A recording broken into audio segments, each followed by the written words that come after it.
O que a Bíblia fala sobre a salvação? A pergunta mais importante da vida. Há uma pergunta que ecoa através dos séculos, que transcende cultura, status social e intelectual. O que devo fazer para ser salvo? Atos 16:30. É a questão fundamental da existência humana. A salvação não é um mero conceito teológico. É a necessidade mais profunda da alma. A resposta ao vazio que habita no coração de todo ser humano longe do seu Criador. Neste estudo, não exploraremos filosofias humanas ou opiniões pessoais. Nosso único manual será a Palavra de Deus, a Bíblia Sagrada. Ela nos revela, com clareza e autoridade, a origem do nosso problema, a magnífica solução providenciada por Deus e a resposta que Ele espera de nós. Prepare o seu coração para uma jornada transformadora através das Escrituras. Você está prestes a descobrir a verdade mais gloriosa e libertadora de todos os tempos. O problema. A condição desesperadora da humanidade. Para entendermos a solução, precisamos diagnosticar corretamente a doença. A Bíblia não apresenta o ser humano como basicamente bom, mas apenas um pouco desviado. Ela pinta um quadro realista e sombrio da nossa condição natural. A queda da humanidade. A origem do pecado. A história começa no Jardim do Éden. Deus criou o homem e a mulher à sua imagem, em perfeita comunhão com ele. Gênesis 1:27. Havia apenas uma proibição: não comer do fruto da árvore do conhecimento do bem e do mal, sob pena de morte. Gênesis 2:16-17. Adão e Eva, representantes de toda a humanidade, desobedeceram. Esse ato de rebeldia, esse desejo de serem como Deus, foi o primeiro pecado e trouxe consequências catastróficas. A morte que Deus advertiu não foi apenas física, mas principalmente espiritual. A separação imediata dele. A comunhão foi quebrada. O pecado entrou no mundo e, com ele, a morte. Romanos 5:12. Adão não era apenas nosso antepassado genético. Ele era nosso representante federal. Quando ele pecou, toda a humanidade pecou nele. Herdamos dele não apenas a natureza pecaminosa, mas também a culpa e a condenação. A natureza do pecado mais que ações, uma condição. Muitos pensam no pecado apenas como coisas ruins que fazemos. A Bíblia vai mais fundo. O pecado é, antes de tudo, uma condição do coração. Pecado é falhar o alvo. A palavra grega hamartia significa errar o alvo. O alvo é a perfeita santidade de Deus. Levítico 19:2. Todos nós falhamos em atingir esse padrão. Pecado é transgressão. É cruzar uma linha que Deus traçou. É rebeldia consciente contra a lei de Deus. 1 João 3:4. Pecado é iniquidade. Refier. A perversidade interior. A distorção moral que habita em nós. Jesus deixou isso claro em Marcos 7:21-23. Porque de dentro do coração dos homens é que procedem os maus desígnios, a prostituição, os furtos, os homicídios, os adultérios, a avareza, as malícias, o dolo, a lascívia, a inveja, a blasfêmia, a soberba, a loucura. Ora, todos estes males vêm de dentro e contaminam o homem. O problema não é externo, é interno. E a consequência do pecado.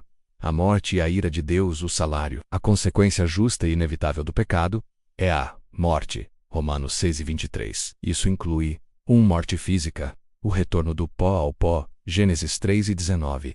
Morte espiritual, a separação de Deus agora nesta vida. Isaías 59:2.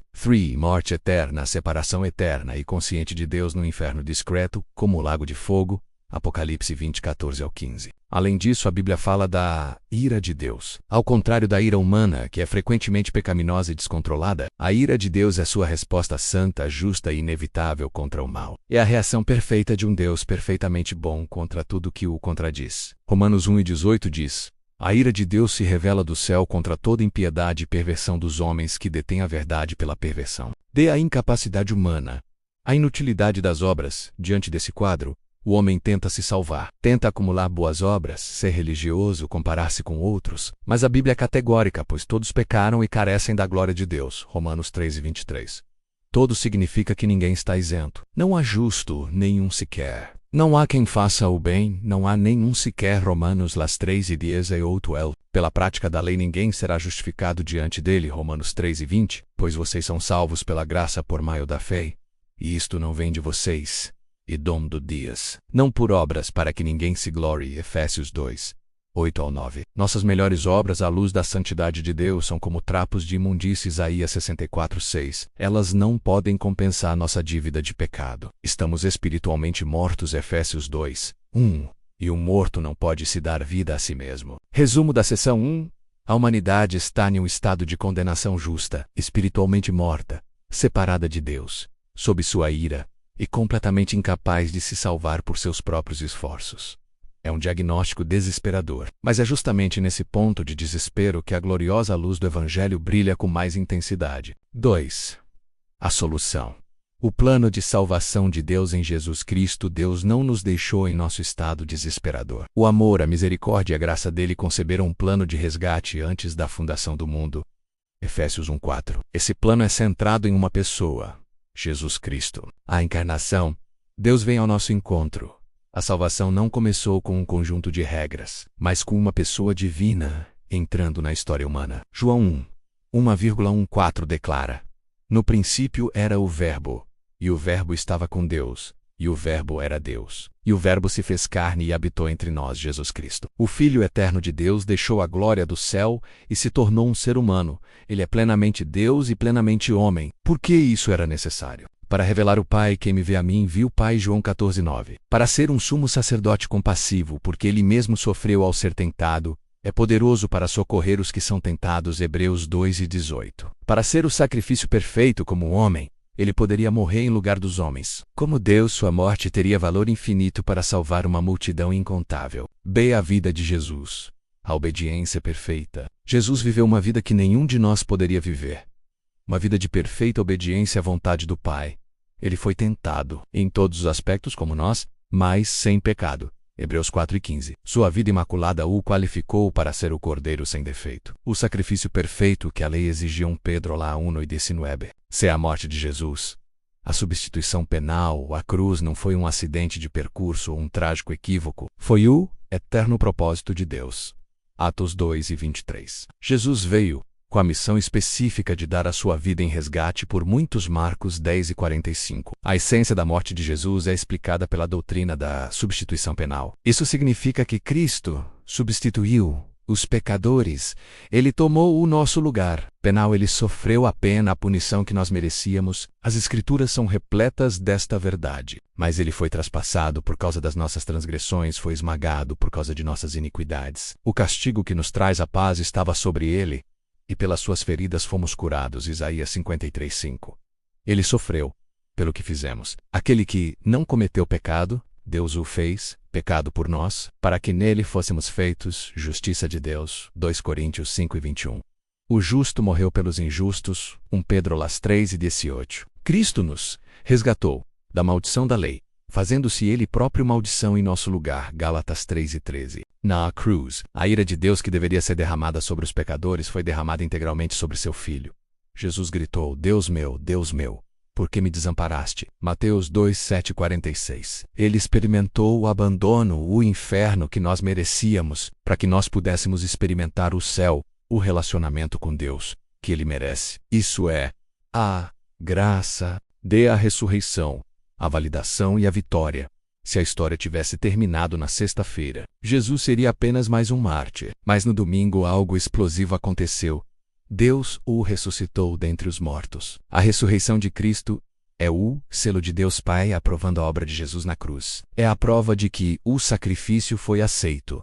A dívida foi paga por completo. Romanos 4:25 diz: o qual Jesus foi entregue por causa das nossas transgressões e ressuscitou por causa da nossa justificação. Além disso, a ressurreição é a vitória sobre os nossos maiores inimigos, o pecado e a morte. Ó morte, onde está a tua vitória?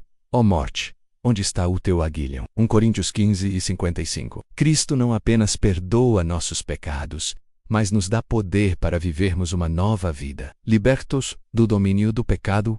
Romanos 6:4-7. Resumo da seção 2. A solução de Deus para o nosso pecado não foi uma reforma comportamental, mas uma substituição sacrificial. Jesus Cristo, Deus encarnado, viveu a vida perfeita que não vivemos, morreu a morte que nós merecíamos e ressuscitou para nos dar a vida que não podemos conquistar. A salvação é, portanto, uma obra objetiva, completa e histórica, realizada por Cristo há 2000 anos. 3. A aplicação.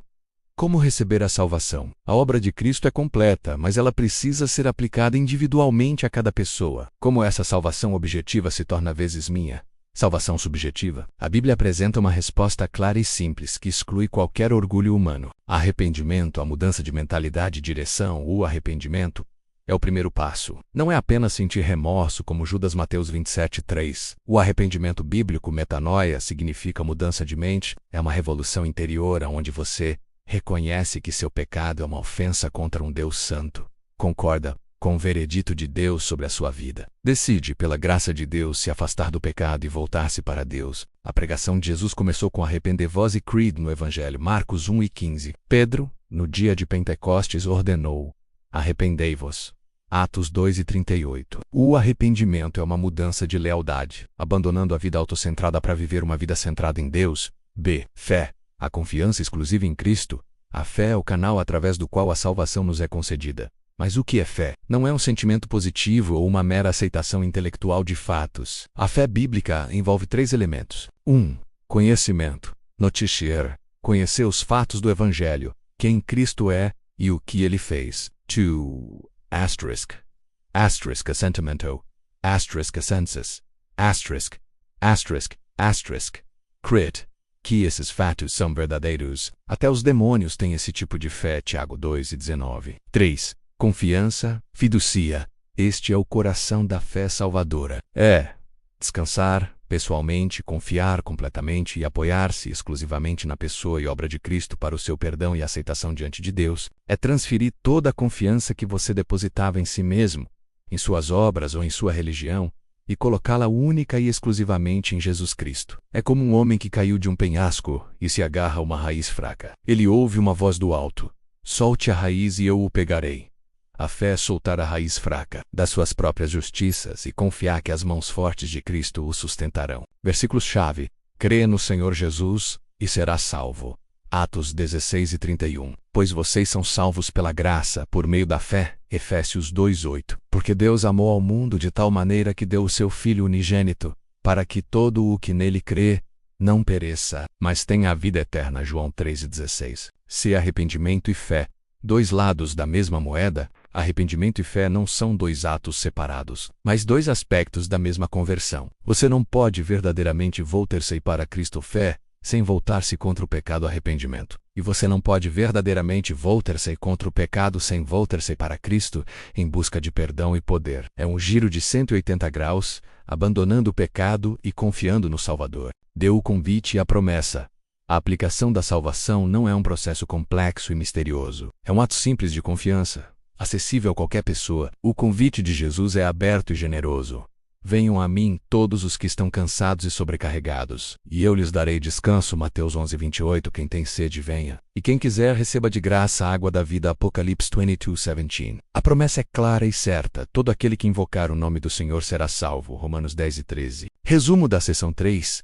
A salvação, que foi conquistada por Cristo, é recebida por nós através do arrependimento para com Deus e da fé no Senhor Jesus Cristo. É um dom gratuito, recebido de mãos vazias, simplesmente confiando. Não há ritual, não há mérito, não há degraus a subir. Apenas 4. Os resultados da salvação.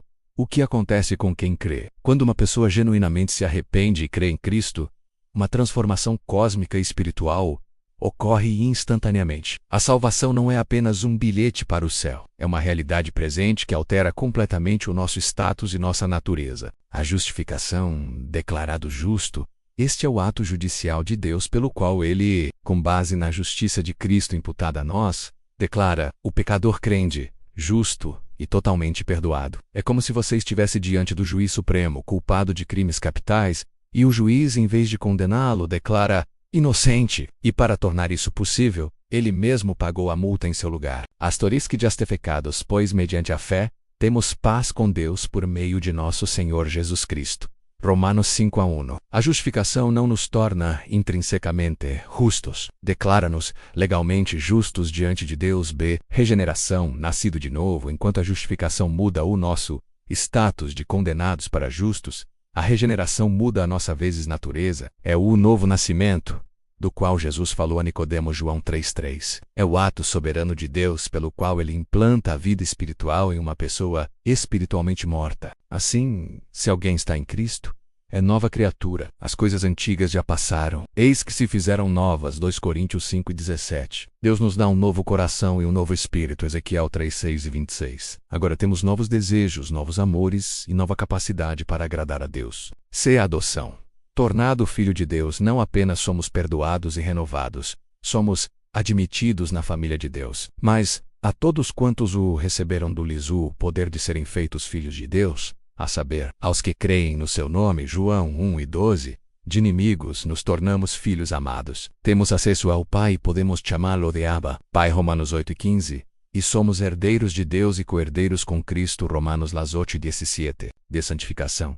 O processo de transformação, a santificação, é o processo contínuo, após a justificação e a regeneração, pelo qual Deus nos torna, na prática, mais e mais santos, à semelhança de Cristo. É uma obra cooperativa. Deus opera em nós, Filipenses 2:13, e nós trabalhamos com Ele, esforçando-nos para viver em obediência, Filipenses 2:12. Envolve a leitura da Bíblia, a oração, a comunhão e a dependência do Espírito Santo para mortificar o pecado e produzir fruto, Gálatas 5:22-23, e glorificação, a consumação final. Este é o estágio final da salvação. É a redenção completa do nosso corpo e a nossa entrada no estado eterno de perfeição, livres da presença, do poder e até da possibilidade do pecado. E a nós, a quem também designou, a esses glorificou, Romanos 8:30, falando no passado, mostrando a certeza divina, seremos como Ele, porque o veremos como Ele é. João 3:2. Resumo da seção 4. A salvação é um pacote completo. Ela nos tira da condenação, justificação, nos tira da morte espiritual, regeneração, nos tira da alienação, adoção, nos tira do domínio do pecado, santificação, e por fim nos tira da própria presença do pecado, glorificação. 5.